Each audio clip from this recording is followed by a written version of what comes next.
The DC snipers case is one of the most chilling and calculated crime sprees in American history. Over the course of 3 weeks in October 2002, two men, John Allen Muhammad and Lee Boyd Malvo, terrorized the Washington, D.C. metropolitan area.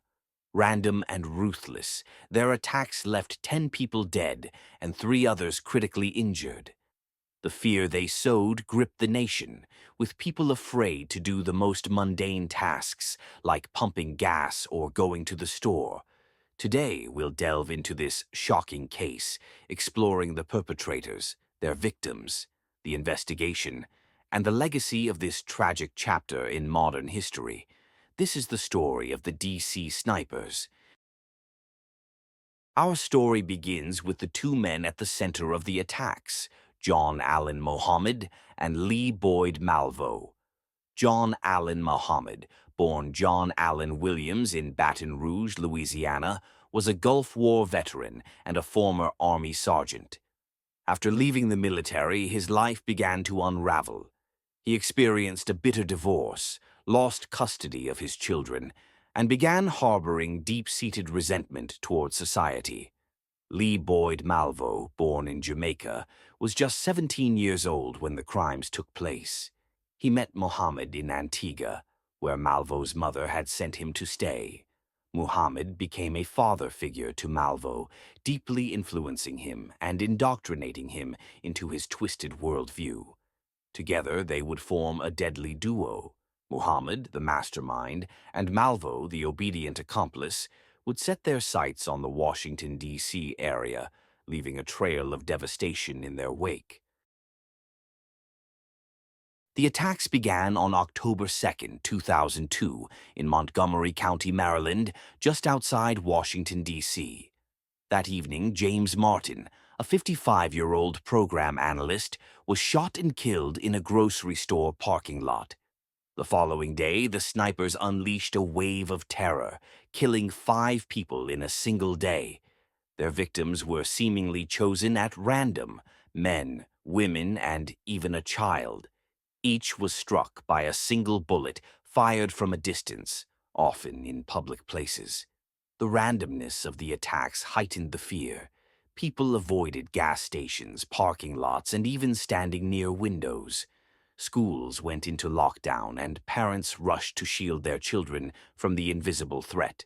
The snipers used a blue Chevrolet Caprice, modified to allow them to shoot from a small hole in the trunk. This setup allowed them to remain hidden while carrying out their attacks, making it nearly impossible for witnesses to identify them. The investigation into the DC sniper attacks was one of the most intense manhunts in U.S. history. Law enforcement agencies from multiple jurisdictions worked around the clock, pooling resources to track down the killers. Evidence at the crime scenes was sparse. The bullets were consistent with a Bushmaster XM15 rifle, but there were no fingerprints or DNA. However, investigators discovered a chilling message at one scene, a tarot card with the words, "Call me God," scrawled on it. The snipers also began leaving notes and taunting messages for law enforcement, demanding $10 million in exchange for ending the attacks. These communications, written in broken English, became a key focus for investigators. The breakthrough came when a tipster in Tacoma, Washington, reported a connection to John Allen Muhammad. Authorities learned that Muhammad had owned a blue Chevrolet Caprice and had spent time with a teenager, Lee Boyd Malvo. Investigators pieced together the connection, linking Muhammad and Malvo to a series of earlier shootings in other states, including Alabama, Louisiana, and Arizona. The pattern became clear. This was not an isolated crime spree, but part of a larger, carefully planned campaign of terror. On October 24, 2002, law enforcement finally apprehended the snipers.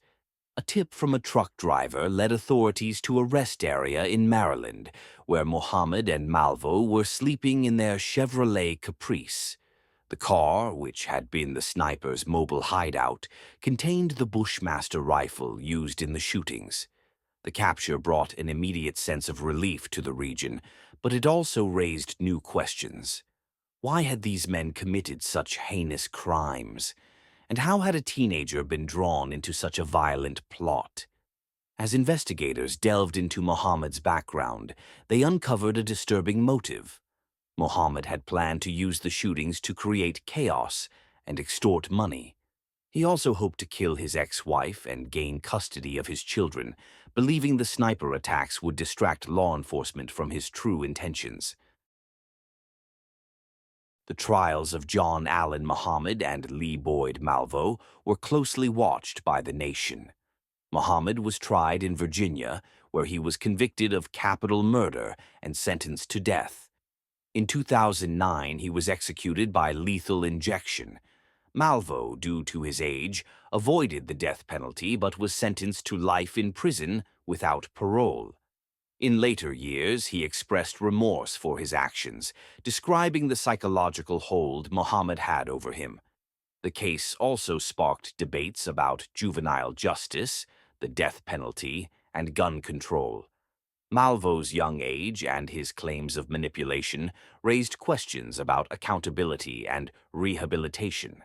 Meanwhile, Muhammad's calculated cruelty highlighted the devastating impact of unchecked rage and resentment. The DC sniper's case left an indelible mark on American society. The fear and uncertainty experienced during those 3 weeks in October 2002 remain vivid for those who lived through it. For law enforcement, the case was a stark reminder of the importance of collaboration and communication across jurisdictions. It also highlighted the need for improved gun tracing and monitoring systems. For the public, the randomness of the attacks underscored the fragility of everyday life. People who were simply going about their day, pumping gas, shopping, or mowing their lawn, became victims of senseless violence. Today, the DC sniper's case serves as both a cautionary tale and a somber reflection on the consequences of hatred and manipulation. It's a story of lives lost, lives changed, and the resilience of a community determined to heal. The DC snipers terrorized an entire region, leaving behind a legacy of fear and tragedy. Their crimes shocked the world and raised profound questions about justice, accountability, and the human capacity for violence. As we remember the victims, we must also reflect on the lessons learned and the importance of vigilance, compassion, and community. Thank you for joining me as we explored this chilling chapter in true crime history. If you found this story compelling, don't forget to like, share, and subscribe for more in-depth explorations of the world's most gripping cases.